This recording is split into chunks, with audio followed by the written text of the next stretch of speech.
Hey Sam, how you doing? Not bad, Theo. You? Not too bad, not too bad. We were just chatting to Bob a little bit about Hispanic Heritage Night. She was shouting out Peso Pluma and Bad Bunny. Any preference? Any feelings about the music that's been I've got. going in the locker room recently, or for Hispanic Heritage Night? I'll be honest, mate. I've got no idea what you're talking about in terms of those songs. And I don't go in the locker room, right?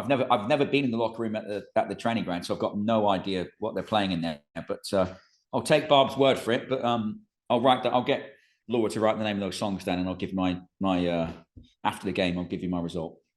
Yeah, please do. Maybe you can get them in your office. Turn into the match though. Let's talk about goals first. Obviously, been struggling in that department. Deanna was very candid last week, saying forwards are putting their hands up and saying we've got to do more. What's been going on in the training ground and around the group to correct that?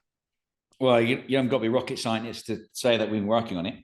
Um, I actually think I think we had the third highest expected goals XG in the league until the Carolina game, and I think we dropped down to 4. So I think creating chances is not the big issue. I think obviously finishing the chances. So we've looked at a number of situations where we need to do better, and decision making at the crucial time, Theo, is the important bit. Well, the decision making as to the pass selection and the spaces you're trying to hit and the person you're trying to hit, and then also technical execution. So yeah, it certainly has not been for we've spent plenty of time working on it. We haven't spent a lot of time talking about it, to be quite honest with you.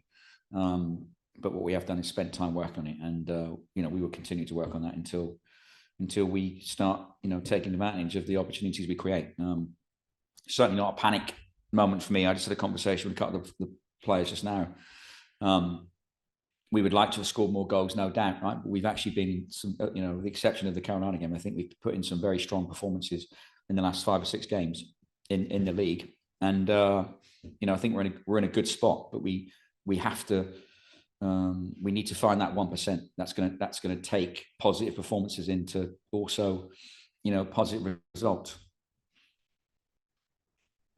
One of those big XG threats, Michelle Alozier, is obviously now not in the Scott side for the World Cup. How are you looking to replace her kind of production in this team now?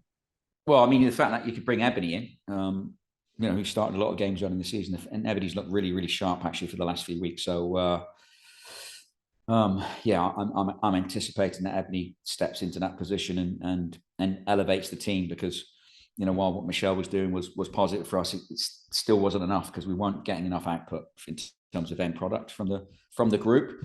So hopefully, Ebony, I've got no doubt Ebony will come in and take it to the next level. And if we can do that, then I think we'll be in a great spot. But trust me, the fact that we're talking about bringing Ebony in, off the bench and replacing Michelle Alozie it shows you the strength that we have in that area of the field. And yeah, I'm pretty sure Ebony is going to light the game up tomorrow.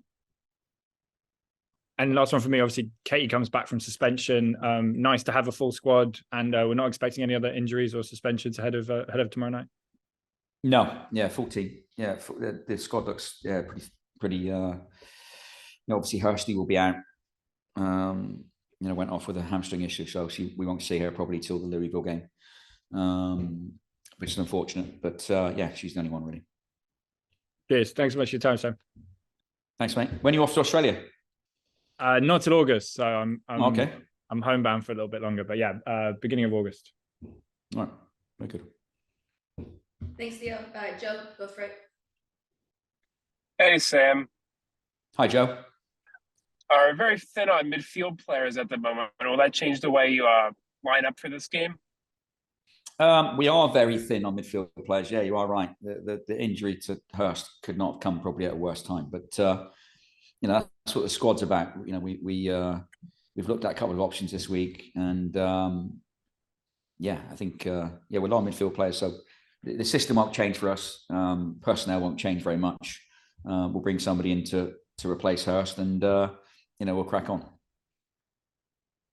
You've beaten Chicago already twice this season. What kind of challenges, both tactically and mentally, are there trying to beat a team for a third time?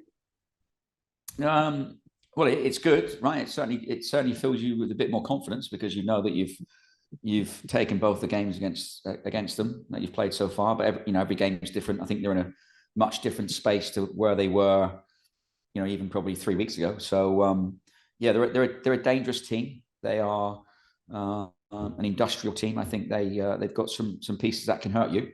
Obviously, they play a 4-4-2 defensively, and typically that is designed to sit back a little bit and hit teams in transition, certainly through the wide players. So we've got to be conscious of not giving the ball away in silly areas and trying to nullify their threat.